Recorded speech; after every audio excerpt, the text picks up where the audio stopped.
you're watching, if you can just say something so we know that you're there and we can see what's going on. We try to get everything queued up and set. We've been having some internet issues today also in our house today, so that's kind of contributing to some of this. So our apologies, and I'm still waiting to see. There we go. So we are live on YouTube for sure, and let's wait to see if we're live on Facebook as well. I don't see the link on Facebook quite yet. I don't see the link on Facebook quite yet, but I'm trying to see what's going on. So we are live on YouTube. So if you are on, you can invite folks on Facebook to join us on the YouTube page if you're following us on YouTube, so that we can see what's going on. Just give us a few minutes while we try to get everything queued in and working, and get all the streams where they need to be. Still waiting for it to come up on, to give us a few minutes there, because we don't see it there quite yet. We're so sorry. Some of these technical issues do sometimes make it a little bit harder. All right, now we see you live on Fifi's page. Kofi, hey, good to see you. Thanks for joining in. It's good to have you. It's really tough with some of the technology and the internet issues, just to really make sure that everything is where we want it to be.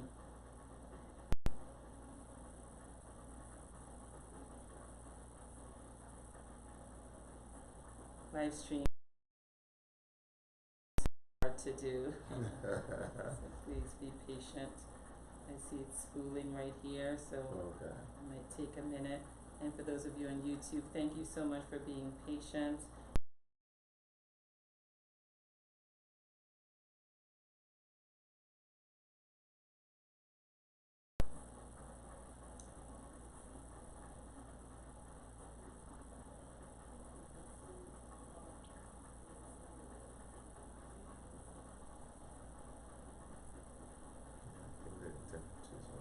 Yeah, we're having some internet trouble. The internet is slow. I guess it's a Saturday afternoon, so a lot of people are on their devices, and so we're having a little bit of a hard time this in sync.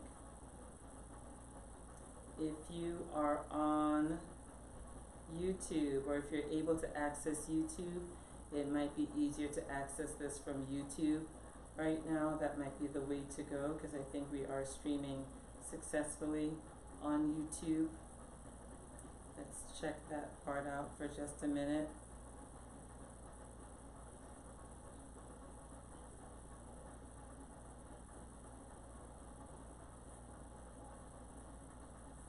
Technology. Yeah, it's on now. It looks like it's working now on the YouTube. Awesome. Yeah. I think that's Facebook though. Yeah, that's Facebook, yeah. Yeah, there was some trouble loading. Alright, so we can keep going. The problem is we can't see your questions, if there are any live questions going on. So there's just a few of the challenges that we're having, trying to make sure we have all the things that are necessary. Cheska, hey, how are you? It's good to see you again. So sorry that we're running a little bit late trying to get everything situated. Happy anniversary to the Gants. Today the Gants are celebrating their anniversary. Happy anniversary to you. And also happy birthday to Yvette. Yvette, happy birthday. Yesterday, Pastor Sharon, happy birthday. And our very own Nakai, happy birthday to you as well. All right, let's see if we can resolve this somehow, some way. So as you can see, I am having a little bit of a hard time getting everything together.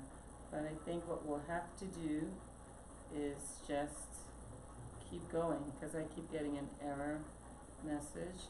So maybe if I can see from your page, and then that way. Just decrease the volume over here for me for a second. All the way. Awesome. And then we'll just have to keep going from there. So what we'll probably do is just go back and forth on your iPad. Okay. All right. So we're going to go ahead and get started. Thank you so much for joining us. And again, our apologies, a few glitches here and there. We'll get this together. We'll get a paid producer in a studio one of these days, and so that we can come to you without any glitches and we can move forward. Thanks so much for joining us. Today we're going to be talking about in marriage, and I think the specific topic was, can we be friends or just married, or something along those lines. Are you friends or just Are married? you friends or just married? Ooh, I think the friendship is the better part of it. Anyway, just saying. So we had a couple of questions that were sent out to us ahead of time, and as you can see, we're having a few glitches being able to access the Facebook Live feed at the same time. So we might not get to active questions, but hey, we'll pray and hope things work out. So we have a couple of questions that we're going to focus on today. But first, my friend is going to share a few thoughts on friendship and marriage, and then we're going to get to some of the Q&A issues. Now, we're going to focus specifically on friendship. Some of you have had a lot of questions on a few other topics like family dynamics or parenting, intimacy. So what we've decided is we're going to take, each episode is going to capture a specific topic. That way we can give things a little bit more depth. We'll still try to answer a question or two here and there, but we're going to stay within the context of friendship. And I'm not sure what we're going to be doing next month. June? We'll see. We'll see. Yeah, we'll see. So more on that to come. So the topic today is, are you friends or just married? I'm going to turn it over to Pastor Fee to share a few thoughts while I sit here and sip some tea and de-escalate from the trauma of things not starting on time. Okay, I'm going to get my act together. We'll talk about that because it's all part of friendship. It's all part of conflict resolution. So we'll talk about that in a few minutes. So Fee, take it away. Yeah, so when it comes to friendship, there are two things that kind of stick out. The issue of friendship in a marriage. It's not just friendship outside the marriage, but friendship, we're looking at friendship in the marriage. So you have things like love and like, and I like to say that it's important to grow into like, not just be living on love. Why? Love, you're commanded to love, but you're not commanded to like. So to like someone in a marriage is to me a higher level of relating than just to love them. Why am I saying that? Friendship is the relationship dynamic that transcends all other relationships. So siblings don't necessarily become friends. Even though they came from the same womb, they live in the same house, it does not necessitate them to be friends. They choose to be friends. So it is when people get married. So friendship is a choice. Friendship works on the aspect of our lives or our soul that has to do with our will. Yeah. So when you're getting into friendship, you usually are deploying your choice, which is a very critical aspect of you as an individual, and then also employing your will in that process. Now, friendships don't just happen. You know, friendships are a time investment issue. It has to do with genuine interest. It has to do with having a personal commitment to that relationship between you and the person you call your friend. And it also has to do with the value that is placed on the individual. So these four things are very important on the onset to make sure that the friendship can grow and the friendship can last. Now, you can love and not be friends. Yeah, and that's very important. And you can love and still not like the person. Yeah. And once you understand that, then saying I love you is not enough if you don't like me. All right? And then, because friendship calls for a deeper commitment, you have to then, she said the last time, can we share deep thoughts? You know, Mm-hmm. you have to go deeper than just being on the surface, we're married. Mm. All right. Now, there are a few things that I found out that are very necessary if I want her to stay my friend or I want to become her friend. I must be interested in her genuinely. It must be genuine. Like, you know, the current generation likes to talk about things being authentic. Yeah, so your interest in the person must be authentic and it must span across who she is. So it must span across her spirit, her soul, and her body. So I must be interested in her spiritual growth. I must be interested in the things that have to do with the spiritual dynamics around her. I must be interested in her soul, the way she thinks, her career advancements, whether she's happy or not happy, all those things that are within that soul realm. Then you also want to be interested in her body, how healthy she is, how she's coping with stuff, whether she's going to do her hair, not do her hair, all those things. You have to be sincerely be interested in it. Then the next thing is also be not just interested in those things, but push it further, interested in she accomplishing her goals in life. Mm. Now, it's important for friends to know that the individuals doing well furnish the friendship. So she has goals, I have goals, together we have goals, but I must be interested in her goals. Now, I should put our goals not on the back burner, but I should, you know, for the friendship's sake, I need to highlight her goals because that's important. Yeah, because if she sees me only interested in our goals, there's something not going to be authentic about it. Yeah. So that is something you need to also put in perspective. Then the third is, which I believe that if you have not thought about it, you need to bring it into the equation, that I want to be her friend independent of her. So be the kind of person she can depend on as a friend, irrespective of what she does. Right? So upping my game. All right. So here again, I have chosen her as my friend. I'm interested in her. I'm interested in her well-being. I'm interested in her goals. But the third is that I want to be sure that she can count on me as a friend, because I can't force myself on her if I'm not the person that she wants as a friend. So that's important for me to cover. Now, you know, so the scripture in Proverbs 17:17 says, "A friend loves at all times, but a husband does not." Now, that's not what the scripture says, but the scripture says a friend loves at all times. All right. But I'm inferring that a husband does not, a wife does not. But if I become her friend, then there's a tendency of me moving into the capacity to love her at all times. If she is my friend, she will love me at all times. So I push the envelope on the friendship. So this is something I wrote, you know, whilst I was, and I thought it was cute. I wanted to share it with her, even though I told her. But it's the first thing I said. She is my friend, so I do things for her, not because I want something in return, but I do earn her friendship, which is priceless. So in the doing, I'm not doing so that I get something in return. Yeah. So like I fix you a cup of tea, so you do me a cup of tea. No, you know, I'm doing it because she's my friend and it's an investment. And what I do earn is a friendship. And when I end the friendship, I get more than a cup of tea. So it's important to work the friendship. Know that it takes skill, it takes effort, it takes time. You know, you cannot be a friend of someone without time.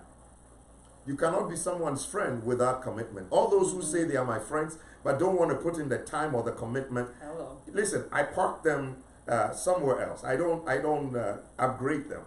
All right. So it's important for us to know what it looks like so that we can work towards it.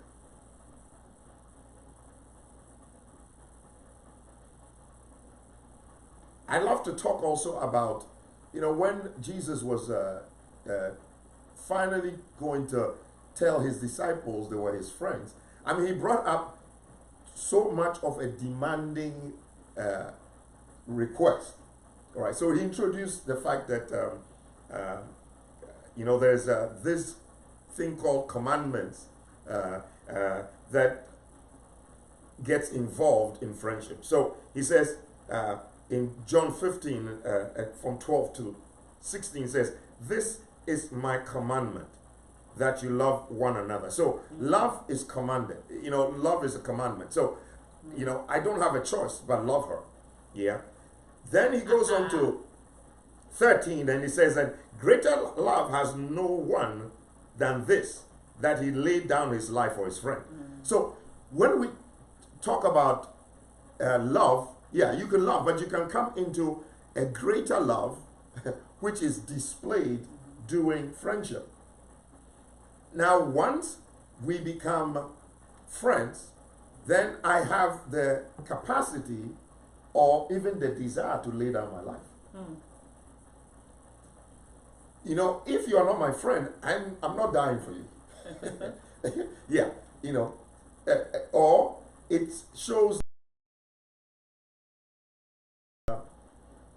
to die for someone, it takes a certain level of commitment. Yeah. So that's why I believe that, working hard to become friends gets you more out of the relationship. Then he says, "No longer do I call you servants, for a servant does not know what the master is doing. So, but I have called you friends, for all things that I heard from my Father I have made between us." We share, things that happen to me, I share with her things that happen to her, she shares with me. Why? Because the mark of real friendship is the divulging of information. Yes. Is the passing on of information.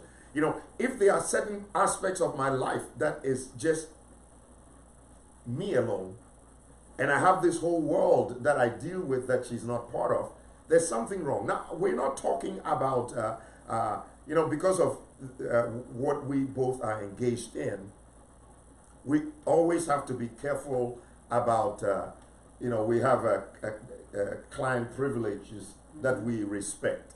But it doesn't mean we don't share in general, the things that are going on in our life. So, yes, I had a tough day, can be shared. You don't have to go always into all the little details that, would breach client privileges. Yeah, but the bottom line is that we have to know that for someone to be qualified as your friend, the demand of disclosure is high. So it's very typical for her to ask me, "Who are you talking to?" And I don't take offense. I don't say it like that. Right. Or, me asking her, "Where's she going?" Yeah, and where is she going is not a control question, it's a friend question. Yeah. What is she up to? It's not a control question. It's a friend asking a friend what's going on. Right. And then he also says in verse 16, "You did not choose me, but I chose you." All right. So the issue of the choice, you choose to make the person your friend. So at that point, the disciples may not have chosen him, Jesus, to be friends. Yeah. But he chose them and introduced the next level of relating, that this is how we're going to roll from this point on. All right. So it's imperative that if you have signed the dotted line, yes, thank God for that, but you need to grow into the friendship. So it's not just saying you're my friend, but you got to work at it. So let me give you 3 tests for the friendship. Number 1 is sacrifice. Number 2, you do for each other whatever. And number 3, friends know everything. All right, so 3 things, the test for the friendship. 1 is sacrifice. So if there's no sacrifice between us, then we're not friends. We're just saying we're friends. All right. Then 2, do we do whatever for each other? So, like she would say, what you want to eat. And she would go out of her way to make sure I get that. That's what friends do. All right. Then 3, we know everything. I mean, she knows what's going on. I know what's going on. Even if I'm not up to the second, I'll be within the hour. All right. So there's no quote unquote secret part of my life. Then, so the question will be, how do we cultivate it? obviously. So 4 things I'll throw at you. First is respect. I got to respect her dearly. Yeah, respect invest talks about you valuing the person and treating her as such. Number 2, part of treating her is honor. Now, I'm not doing this in order of what's important. They are all important. So extend honor. Yeah, deal with the person as someone who is honorable. And then number 3 is trust. You know, when the friendship gets a ding on trust, something is really gone haywire. Yeah. Then number 4, because we're married, there has to be affection. All right. So this friendship is not a neighborhood friendship. This is home friendship. This is us friendship. Then the next thing is what do I do to keep this thing going? I'll give 2 things. Number 1, be likable. Right. And it's not complicated. It's not deep. Just work on being likable. Remember, we started by saying that the difference between liking someone and loving someone. So make sure you're likable. And then number 2, be the first to initiate. All right. So extending the friendship on a continual basis. So I think in a nutshell, we've talked about friendship. We've talked about what it looks like. We've talked about the test for it. We've also talked about how we can cultivate this thing and keep it growing. So you're not saying like those the comments we hear a lot. You know, we used to be friends. We don't know what happened, or when I married her, we were friends. You know, yeah. So yeah, but you know, so the issue of friendship doesn't happen because you're roommates. Right. Yeah, it happens because there's an effort, there's a time commitment, there's an intentionality that is built into it. Any things you want to add at this point? No, I was just gonna go over. Really apologize. We really are having some significant internet issues. I'm having a very hard time following on Facebook, so unfortunately we won't be able to field a lot of questions on Facebook, and I also might not get all the shout outs out to you. So if I don't mention you, I apologize. I try to scroll through quickly and see who's on and try to really take some notes. So I apologize if you catch some of the screens. You notice that I've been viciously typing or on a device. So I apologize that I haven't been as connected as I usually like to be and entertaining as I usually like to be, because I've been a bit distracted trying to make sure things are working well in the background. But I did catch a few people. Pastor Victor from South Africa, thanks for tuning in. It's so good to have you here. Elsie from Canada, God bless you. Thanks for being on. Thanks for being here. Opebia in Ghana, it's good to see you. Thank you so much for tuning in. Now, if you say yay for one, you have to say yay again. Okay, so I'll say yay for everyone. Okay. I say yay for everyone, yeah. Of course, we recognize Cheska. We recognize the Bonsies in who are in Canada as well. God bless you. Ikwa, thank you so much for tuning in. Mami AC, thanks so much for tuning in. It's good to have you. Nakai, happy birthday yesterday. Hey, girl. So good to have you on. Esther is also on. God bless you. It's good to have you. Pastor Emmanuel, also in Canada. God bless you. It's good to have you. I think I also caught Mercy Kwashi on for a little bit. The Gans I saw on there as well. God bless you. Happy anniversary. So I apologize. There are others of you. I know there's more than 20 people on, but I really was having a hard time getting it to load so we could see everyone. So thank you so much for joining in.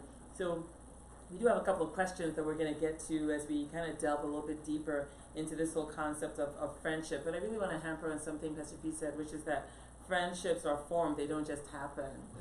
Just because we're married, it doesn't mean that we're friends. And just because we were friends 5 years ago or 10 years ago or 20 years ago doesn't mean we're friends now, because we all grow and we all evolve. And so if we don't grow within our friendship and our relationship, you really can end up 5, 10, 15, 20 years later, and the relationship is non-existent because the friendship is non-existent. So I can't emphasize enough the 4 points: time investment, genuine interest, a personal commitment, and having value for the person. I think those are really powerful ways to summarize what it takes to keep the friendship. I wrote the same thing down that he had said a minute ago, that time being friends, that's the time. It's not time being roommates. Come on, because you could be roommates and spend a lot of time as roommates, and yet 5, 10, 15 years down the line, you're not really friends. So it's a time commitment, it's a time investment in friendship. And so you got to think about it. I mean, what do you do with your friends? I mean, Right. let's really simplify it here. And the things that you do with your friends, if you don't do those things with your spouse, then you're not going to grow as friends. You really are going to be just married and not friends. Now, let me add a spin to it, which is going to answer a question later on. Which is, I mean, why does any of this matter? Can't we just be married? I mean, why do I have my friends, right? I have my guy friends or my girlfriends, whatever you want to call it. Why do we have to have friends within the marriage? We're talking about long term. Yeah. Okay, we're talking about the longevity of the relationship, because truth be told, and I can say this 25 years later, that even the things that you found great or attractive or wonderful, or the things you fell in love with, or the reason you even got married in the first place, after a couple of years, those things aren't there anymore.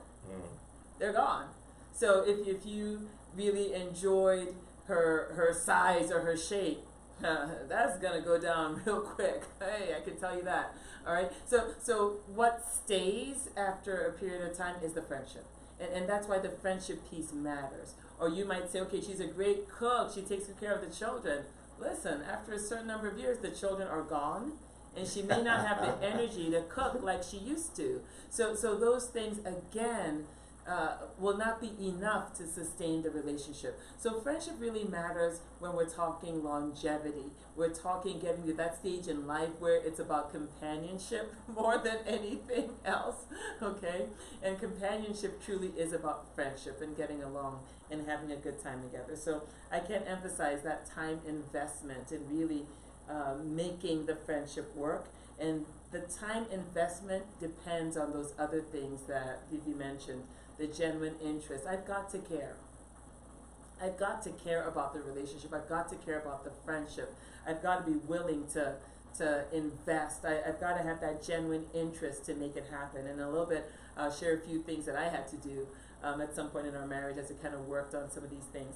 And then the genuine interest also works into the personal commitment part of things, right? I have to make a personal commitment to make this thing work and to work on the friendship and to invest on the friendship. But the last one is what I really want to emphasize: value for the person. See, if we don't value each other at a high level, that eats away at the whole relationship, including the friendship. And truth be told, we value our friends. We make excuses for our friends sometimes. Exactly. We let things slide because they're our friends. And that's because we place a high value on them. And that's also what we're talking about when we talk about friendship and marriage. We've got to place a high value on this friend who you're trying to go the long haul with. And if we don't value each other, the friendship erodes away.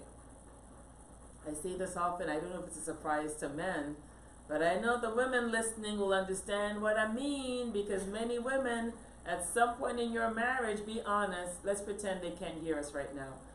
We generally think there's something wrong with our husbands.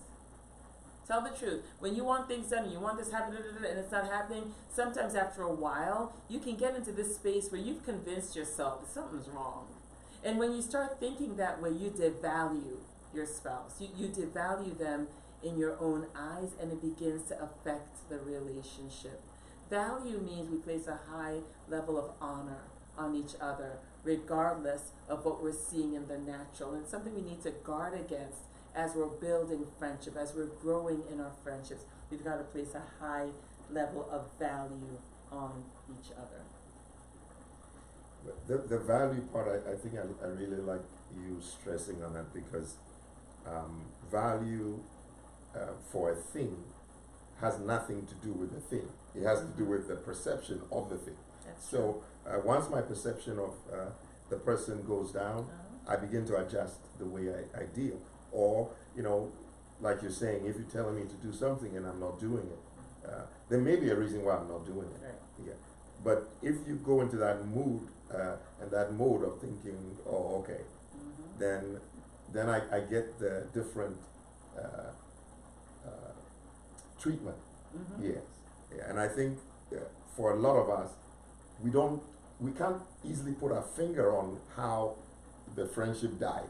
Right. Yeah, but it doesn't die on one incident.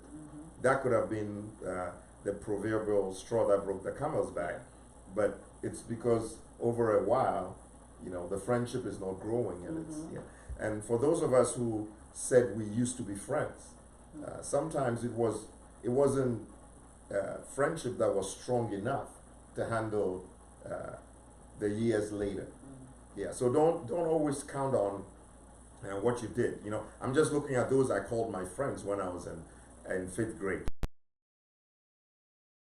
Come on, that was no deep friendship. There was no sacrifice involved. There was no looking out for their good, except maybe sharing what I had with them. Yeah. So I believe that with what we are looking at, we want to expand what friendship should look like in terms of the demand of friendship on our life. Yeah. I'm sorry, I'm laughing because she was saying, "Look in the camera." Did you guys see me say anything? I've been very Well, now we speak with ears and head and hair and eyes. All right, we're going to get into the Q&A because there's some really rich questions here, and unlike the last time where we fielded a lot of different questions, this time we really want to focus on a few very specific questions. And for those of you who sent questions, please don't despair if we don't answer your questions in this live session. That means we're probably going to shoot it to some future live sessions. So for example, we got some questions, like I said, about family dynamics, and we're definitely going to address that in a future session because I think it's really important, and we've been able to adjust and set some things in our own lives. We have children of all ages, and so it's become an interesting thing. We definitely want to talk about that and the parenting dynamic. And we definitely want to just commit a whole show to just the topic of intimacy, because that's also really important, and we don't want to be flippant in dealing with it. But we have a couple of questions here on friendship that are really, really important, so we want to tackle a few of them. So this is one we kind of alluded to already, so I'll just kind of start with that just to kind of get our juices going. And I have to improvise because we just have so many different things going on. So it says, shouldn't a husband be a husband and a wife a wife? Can a wife be a friend? And I had to improvise with the question a little bit, but I know you remember the question. Just trying to bring it in a different realm. So this whole issue of, well, why does this even matter? Why can't my wife just be my wife? Why can't I just be the husband? Why does this even have to happen as far as friendship?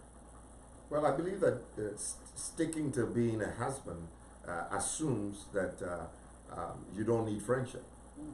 Or sticking to being a wife assumes that it's this set of roles devoid of friendship. But, friendship is part of, for example, just as being a husband entails being the male, and you cannot marry without love. So friendship is also seen as one of the ingredients to make the marriage work. So it's not about friendship being outside. So the danger is sometimes we are not friends and we look for friends outside. So yes, I want you to be a husband, I want you to be a wife, but in that process you have to have the packet of friendship mixed all in that.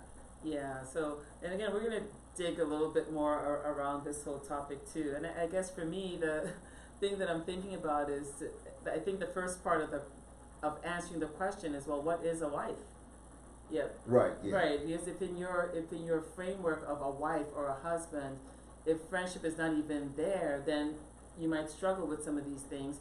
But I guess the point we're trying to make is that it's got to be there for longevity and for it to work. So now, what does it mean in real life? Okay, what does it mean in a practical sense?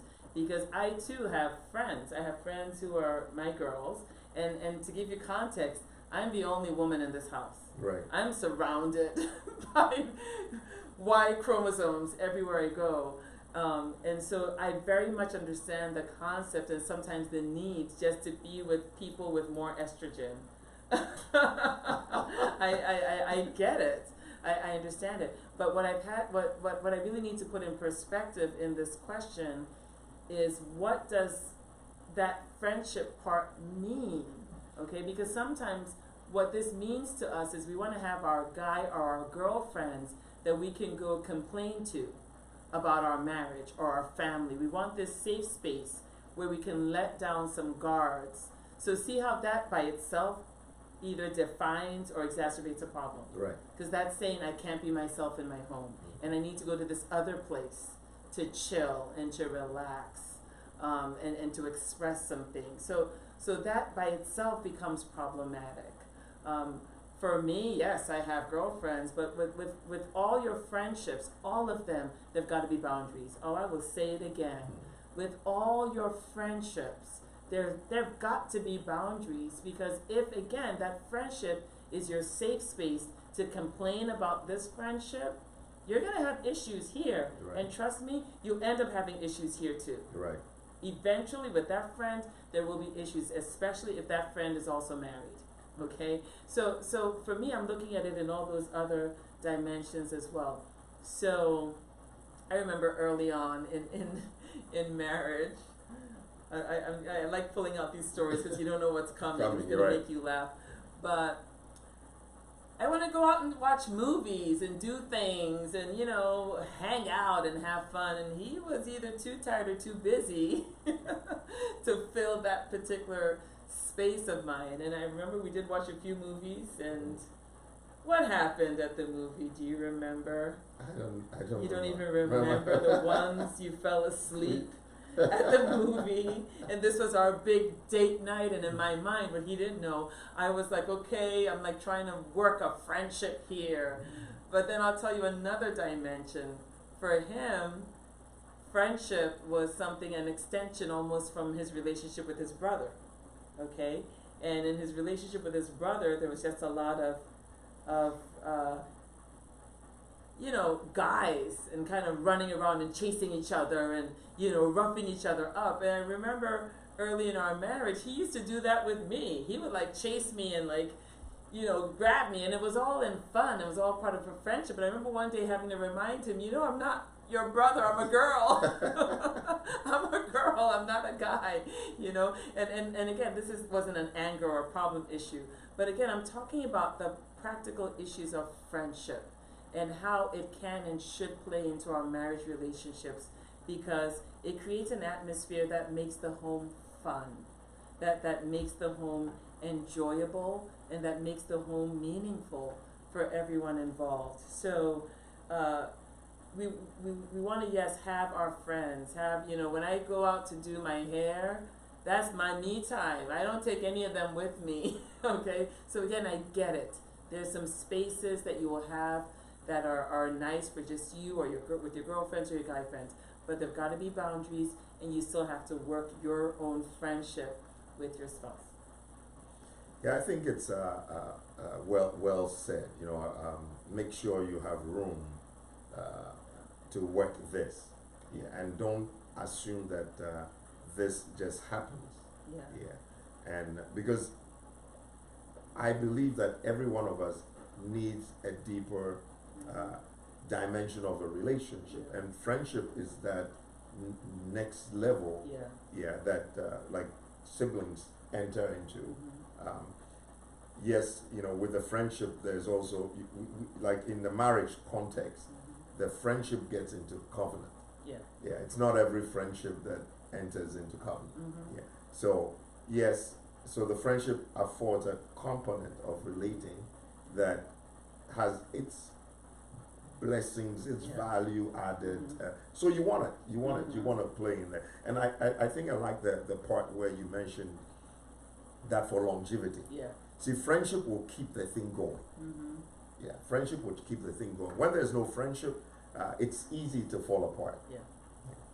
I want to get into the next question, because it's I guess a second part to this question, because I know some of you out there are saying, I hear you, but you don't know my husband. You don't know my wife. I don't want to spend time with them. I need to go spend time in these other places to have the strength or the energy to come back and deal with this hot mess. Oh yeah, I heard that. But here's another question. So it says, before you became a couple, you were individuals. In a sense, you still are. How important is it for couples to carve out regular time to work on themselves as individuals so that they can be better and healthier together. And I think this is a question and an answer within itself, because it's pointing out the fact that when we don't work on ourselves, the relationship suffers. Right. But when we do work on ourselves as individuals, then the relationship is better and it's healthier, and that friendship becomes more meaningful. Because like I said a minute ago, sometimes the reason we're going after friends in other places is it's not just that you're not friends, you just don't want to deal with his or her stuff. So let's talk about that aspect of it, and how, well, I think we don't even need to answer the question about how important it is, because Right. it's important. Yeah, I Yeah, think it's we agree on important, that. It's important. Yeah. So now we're going to tell you some of the ways that we and the ways we advise that we all work on ourselves in order to make the friendship rich and full. And I think the Bible says something about the men giving honor, going first. So yeah, you go first. Well, so working on yourself has to do with mind your responses. Mm-hmm. Yeah, simple thing. I mean, like what she likes, you may not like. So guard your responses. If she's interested in watching a particular movie and you're not interested, how do you become friends if you don't have things in common? Right. Right. So the increase of the friendship is based on the multiplicity of things we have in common or share. All right. So if what she wants to watch, I don't want to watch. Everything she wants to do, I don't want to do. Then I'm inching myself out. So I have to work on me. Right. Yeah. So case in point, some of the movies, I'm really not feeling it, but I've learned to ask questions. Okay, what's going on? And Listen, I have still watched way more Bruce Lee movies. I have watched, listen, this is why I thank God for my sons, because I have watched soccer, I have watched so much basketball. Now I don't need to do that anymore, because I just say you need to spend time with your boys. You need to spend time with your children. So, but yeah, I agree with you. Mhm. But there's also that element of we can't say we have no common ground. Right. I think, again, back to the friendship issue, we sacrifice for our friends. Mhm. All right, when our Yeah. friends ask us for things, we don't have it, but we make a way. So part of building that friendship is not just throwing our hands in the air and saying, well, we have no common grounds, I don't like any of the movies she Right. likes. Is sometimes we gotta sacrifice. Right. So yeah, you gotta watch some drama, romance movies Yeah, with just me yeah, from and time to time. no, but I think the good thing with that is you end up developing a taste for it. It's just like when you Oh, so start you like them now? right. You do? Yeah. It's on, you like it now? So so you end up developing the taste for it. So just like you would tell me the game score, Mhm. as opposed to first, it was not a big deal. Yeah. Yeah, but you would look for the game score to tell me. Yeah, even though you don't want to watch, you tell me the game score. Yeah, but the fact that I even have it in mind that you cared about the game score, endears you to me. Right. Yeah, so let's put in the effort in terms of making what she likes become something you want. Yeah. Then another aspect that I probably would suggest is find out, what keeps them interested in, ask questions around whatever it is. Mm. Yeah, because sometimes we don't ask. So Right. if you're watching the game with me and you're not asking, how do they score a touchdown? It becomes, like, Yeah. yeah, we've done this. We still do. She'll sleep when we're watching the action movie, and I may sleep when she's watching the drama. But I wake up and say, "What happened?" Or she would wake up and ask me, "So what was the end?" And I'm supposed to tell her the whole story again. Yes. The Yeah. whole thing. The whole I'm thing not gonna again. watch it, right? Yeah. She's gonna But follow me. at least you need to want to be interested. Yeah, because sometimes the truth be told, it's not all. It's like my action movies. Like she would say, and I told her that the reason why I liked the karate movies was because I was using it for spiritual warfare, but it wasn't spiritual warfare. Sometimes I just don't want to think, and I can just watch that and relax. Without But I want to delve into the question itself a little bit more, Mhm. because the question is specifically about how do we work on ourselves. Right. So the things we should do are good, and it's good advice. But the specific question is how we work on ourselves and how important it is to carve out time to work on yourself. So not just the active decisions we make, and those are all good, and we'll talk about some of those things later too.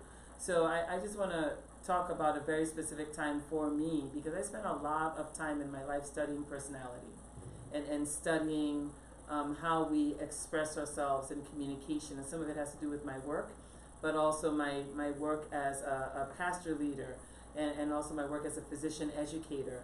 And personality, conflict styles, all those kinds of things are hugely important in the marriage relationship, are hugely important to understand ourselves and also to understand our spouses. And we do this at the workplace level, at the marketplace level, in terms of leadership and in terms of directing. You've got to know yourself, know your style, know your team, know your staff, placing people in the appropriate places. But the same is true in marriage. Right. And so we have to take the time. I know for me, it was a big game changer. It was a huge game changer. And for any of you who have either seen a counselor or have gone through any kind of counsel to improve yourself, one of the first things you've got to be ready to do is to confront yourself.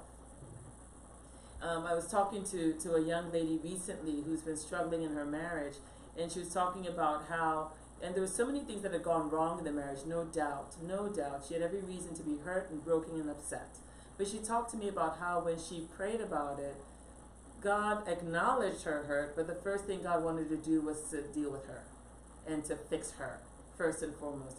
And I think that's true, because how we perceive ourselves and how we adjust ourselves has a huge impact on how we're going to respond, on how we're going to react, on how we're going to analyze what's going on around us. Yes. So the self-confrontation part is huge. So to answer that question, yes, it's hugely important, okay? And not only is it important to do, but it's important to do on a regular basis, okay? A regular basis where we're really looking at it. For those of us who are Christians, believers, one of the things that this time period of being on quarantine and lockdown, etc., has really, again, pushed me to think about is how often do we really give God a tithe of time?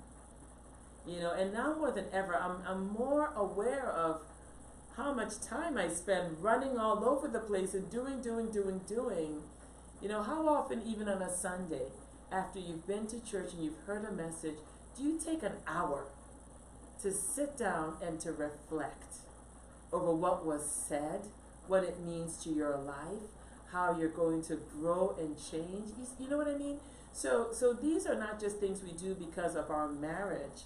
These are things we should do because of life, and it makes us better as human beings, and it also makes us better in our life. So if you've never studied personality, if you don't know your own personality, if you don't know your own conflict style, for example, there's a really good thing out there, I think it's Thomas Kilman, on conflict styles, okay? And you'll be amazed what you learn about yourself and how you deal. And when you learn about yourself for marriage and for everything else, it's not for the purpose of saying, well, that's how I am, everyone should just understand me. No, it's for the purpose of us being better and for us adjusting a few things so that the relationship can work. When I studied personality, I studied my own personality, and I had to fix some things, and then I studied his personality, and I had a huge oh my God moment, because I'm like, it's normal. It's normal. Because listen, growing up, my household was full of people with just two personalities. So I didn't know his personality. So initially I was really confused. I really didn't understand him. I loved him and I liked him, but there were times that I really didn't understand him. And it wasn't until I studied these things I began to realize, oh my goodness, there are people like this. And not only is it normal, there's a great strength to thinking and being like this. And then I began to understand not so much that opposites attract, but opposites complement. I began to understand that we can work together when we understand each other's flow and how to make it work. And it also affected our friendship, because then I can understand his point of view and his perspective. I can understand why some things would be what he would want to do, and the things that he didn't want to do, and it was okay. I didn't see it as, oh, you don't love me, you know. I began to grow up in many regards when I understood myself, and then I understood him better. So yes, very, very important. There are two more really strong questions. Just to add to that, I mean, sometimes all you need to do is buy a book and read. Thank you. Yeah, you're struggling in a particular area, go find a book on that subject and read. Yes.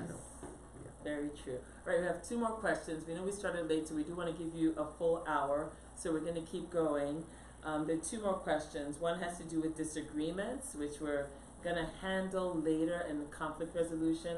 But I just want to throw it in there because we're talking about friendship, but we'll do that last.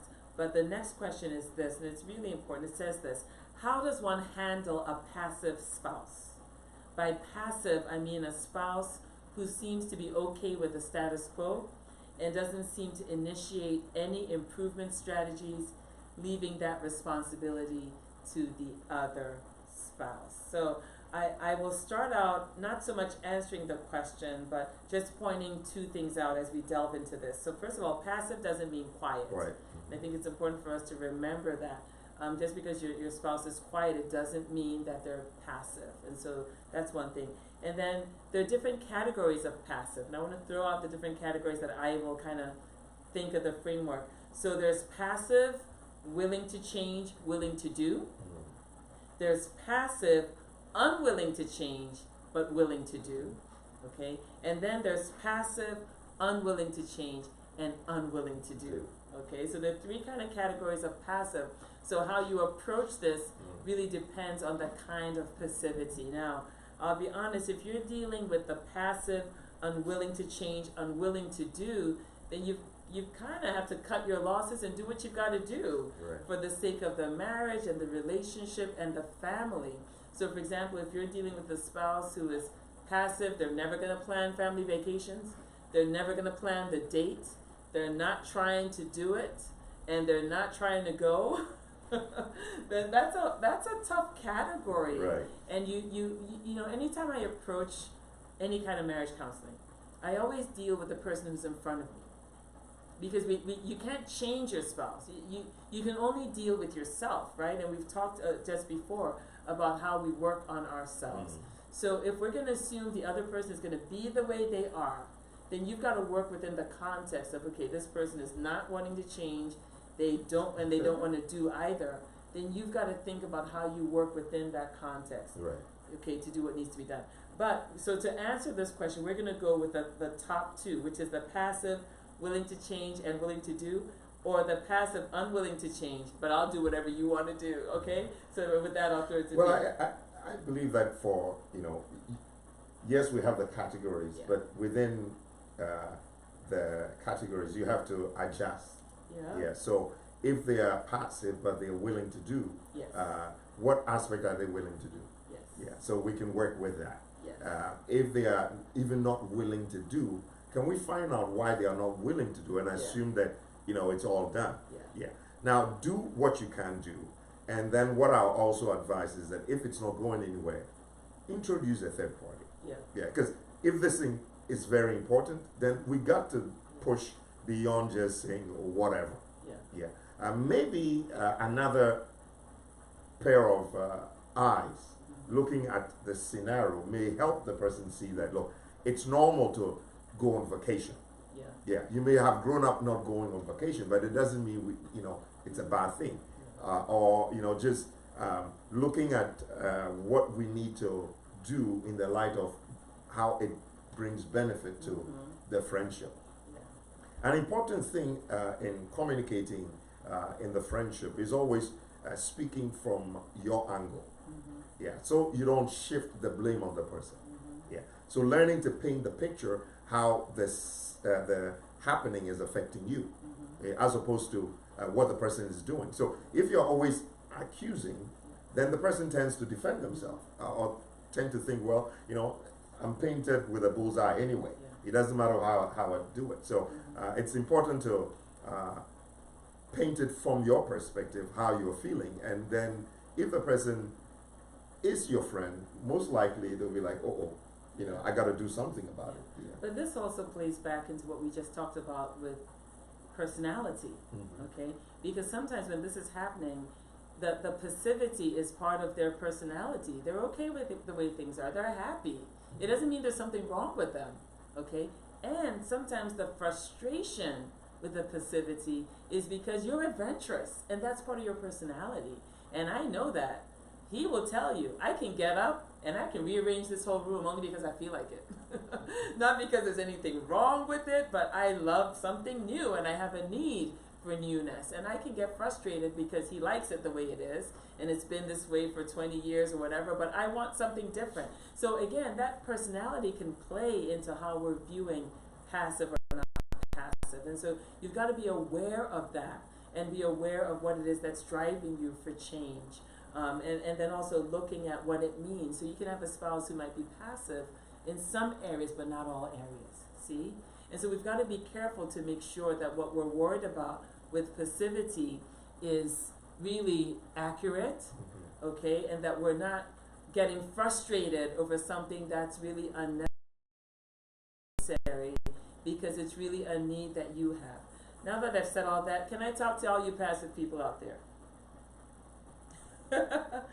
All you gotta do is one thing. Okay?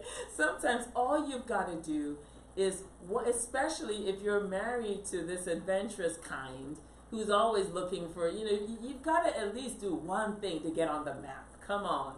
Okay? And sometimes that one date, that one vacation, that one activity, that one outside the box thing you do is going to carry her for. So I would encourage all of us who are passive people to not disengage, but to really try to find those areas. And for those of you who are not passive, be fair.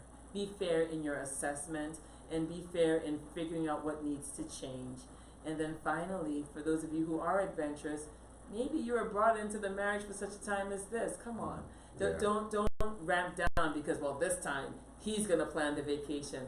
You're going to be sitting home frustrated, okay? And then you're not going to like the place that she picks. You know what I mean? So I'll be honest. There have been times I'm trying to get him to do things, but after a while I realize, you know what? I don't want to go to the beach this summer. I better make it happen. So, then I don't complain at the end. So anyway, that's what I would say about the passivity issue. But sometimes it's some of the passiveness are a result of assumed roles. True. So please don't assume. I've noticed that there are a lot of things that I used to do or want to do that I think fuels her if she does them. So I backed off. Right. Now, it could easily be perceived as if passive, but it's not really so. Now, in a relationship, you got to allow for strengths. Or what it's the juice of the person. Right. What gives the person's, because it's important, and so, I like what you said. Don't, because you're the one doing it, don't say, well, I'm not going to do it this year. Hey, you're the one going to be all frustrated and bent and shaped. Yeah. Right. And for those that appear as if they are passive, please, you are not passive. There's something that you're excited about. Can you throw it in a mix? Yeah. Because sometimes you because you don't do that, you're looked on as if there's nothing you're interested in. So can you throw your thing? It may be, nobody likes to go fishing. You're the only one that likes to go fishing. Can you throw it in a mix and let everyone go for that fishing? And all of a sudden, it changes the play. One of the things that we have done over the years that's actually quite funny in terms of our relationship is we're always, knowingly or unknowingly, every now and then we each do something just to kind of prove a point. Okay? Like, I have done all kinds of things around this house. I have mowed the lawn. I have painted rooms. but it's just to show that I can do it. I do it once and I'm done. and you have every now and then just, like every now and then I come home from work and there's this amazing meal. And it kind of proves the point, I can cook, I'm a master chef. And it's always so dramatic with candles and all kinds of stuff. But hey, so we do all these things, but it works the friendship, it works the relationship. But I think we've all got to every now and then just kind of push the envelope, whether you're the adventurous type or even maybe truly you are quiet. You know, I have some friends who've told me, you know, I'm just a quiet person and you can dance and scream all around me, I'm not going to get riled up.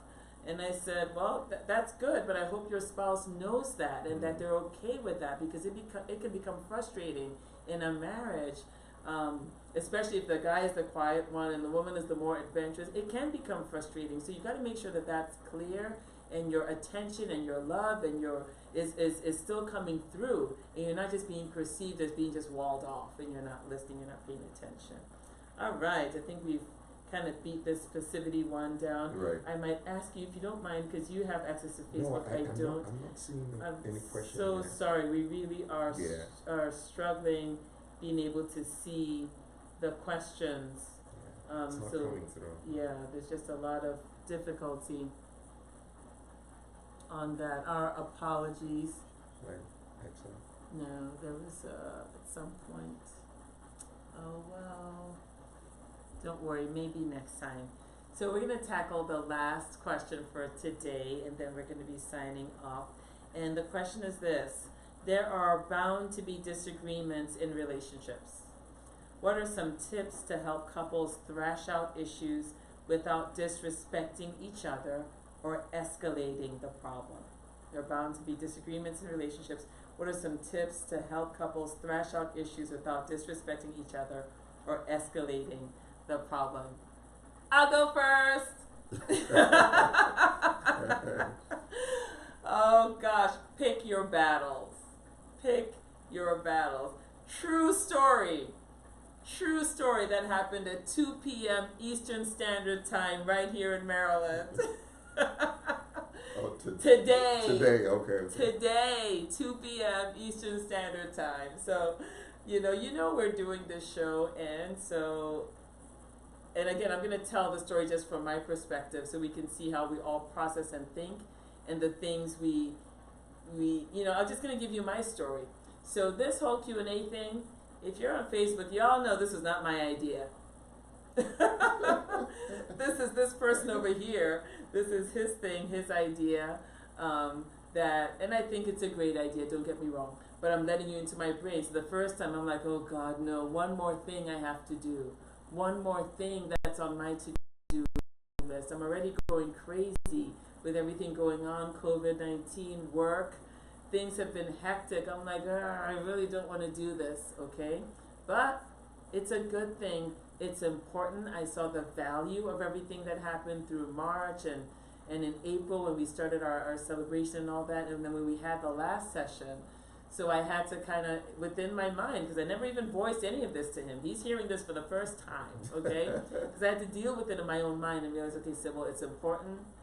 We don't need to go any further. This is important. We're going to do it. So now comes today's session. Okay, so we did the last one. I thought, okay, it's over. Now it's become a monthly thing. All right. Calm down, Sybil. You can do this. It matters to him. It matters to us. It matters to all you people out there who've been writing and sending questions. We're like, okay, this is something we've got to do. All right, so we're doing it today. And he'll tell you. He's been texting me, here are the questions, here are the issues, because when it's getting close to 2 o'clock, he's the one who gets all excited and sending me all this stuff. And I'm trying to stay calm because before the show, I've got to settle down. I need to kind of calm and get myself ready. And so, again, this is about the question. There are bound to be disagreements, right? So I'm helping somebody, okay? So, again, I've got to deal with me first, because the thing with disagreements, sometimes it's not so much the conflict. It's not so much the fact that I'm thinking something different from what he's thinking. It's what we say and do that escalates everything. It's what we say and do that kind of throws fuel into a fire or a brewing fire. Because I'm describing me, right? So all this time I'm having issues, but I'm trying to deal with them. I haven't said a thing to him.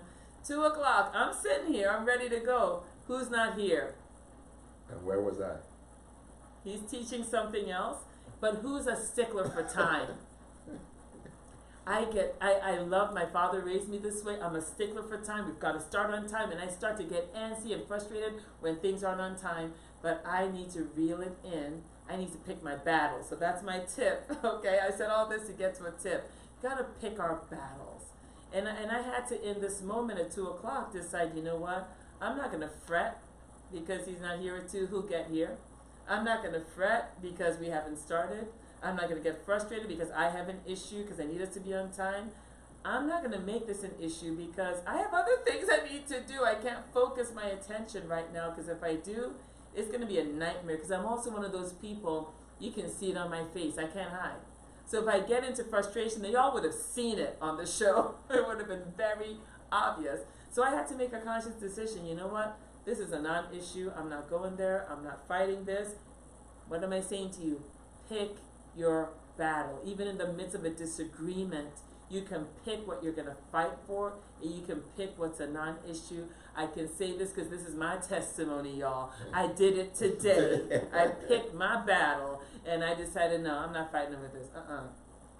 All right, so on the same. Oh, he's going to defend himself. No, on the same thing.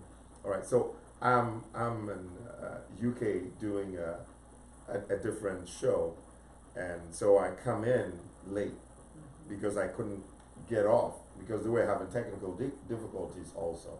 So when I come in, I was assuming that at this point the thing would have gone further.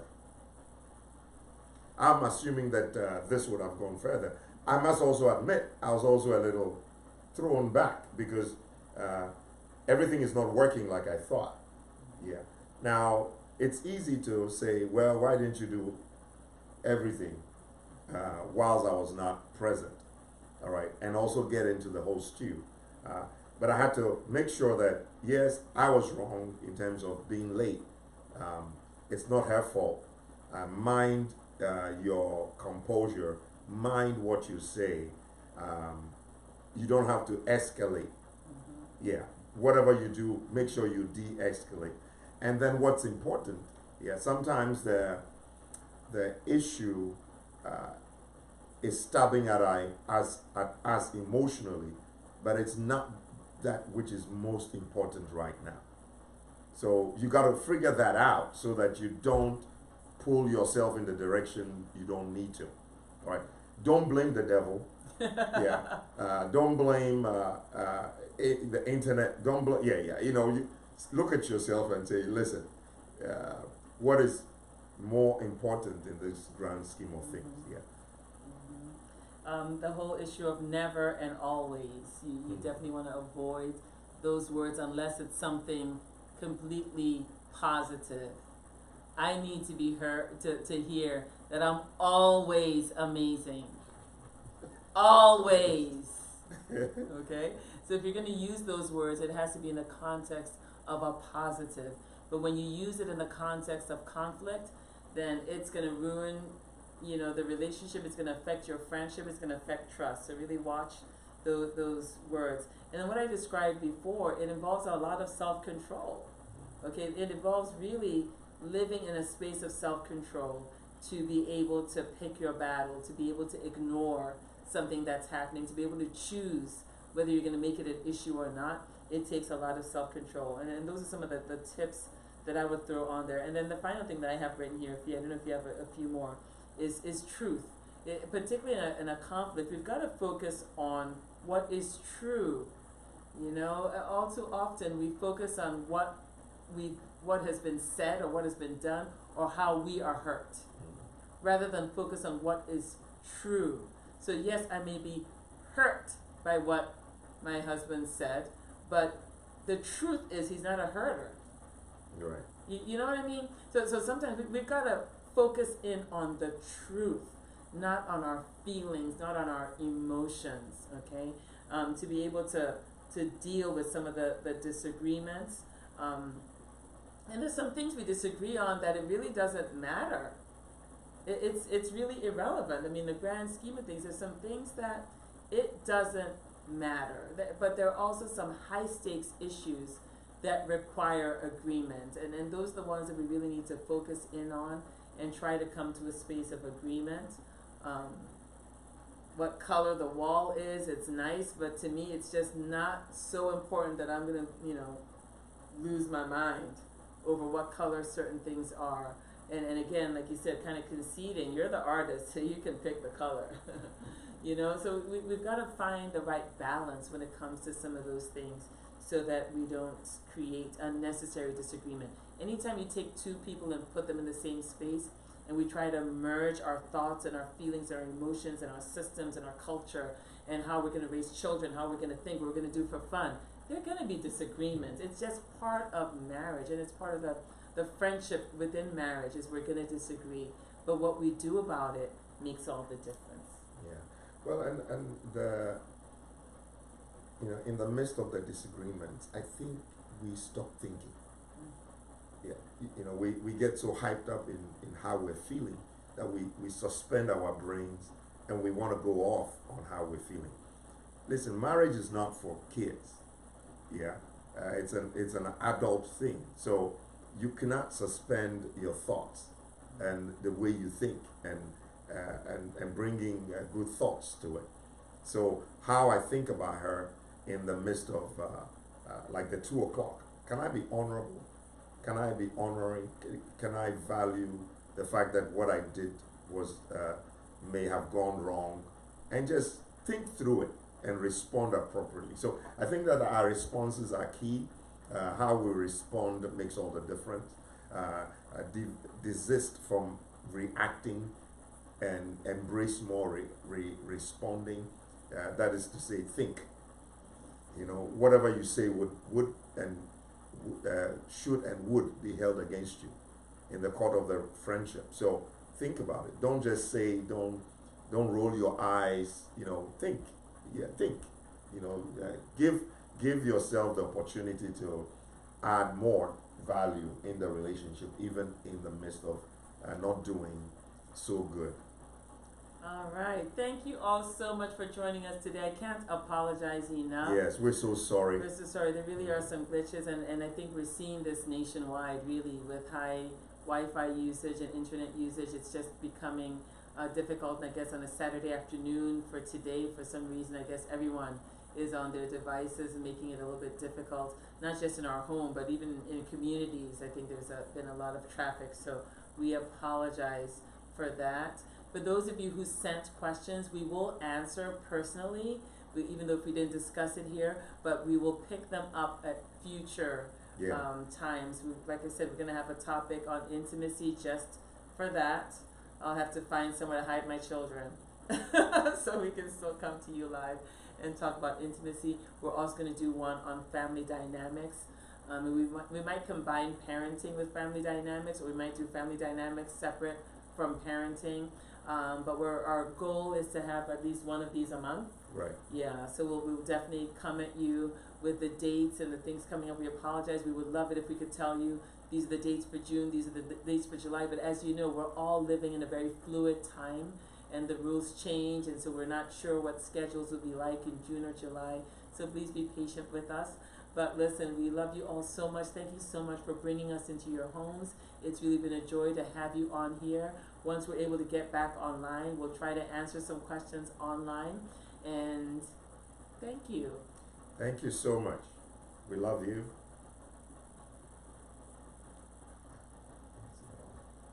Bye. Go back to the house. We're trying to get back to all of you.